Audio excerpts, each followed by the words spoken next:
Tuoj greitai parodysiu, kaip galime suformuoti stiebinę kamieninę hortenziją iš krūmo.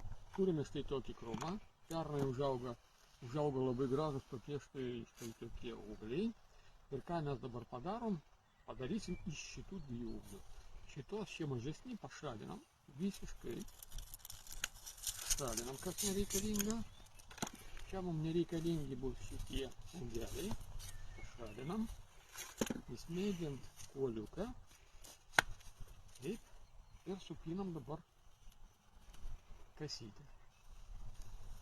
Taip,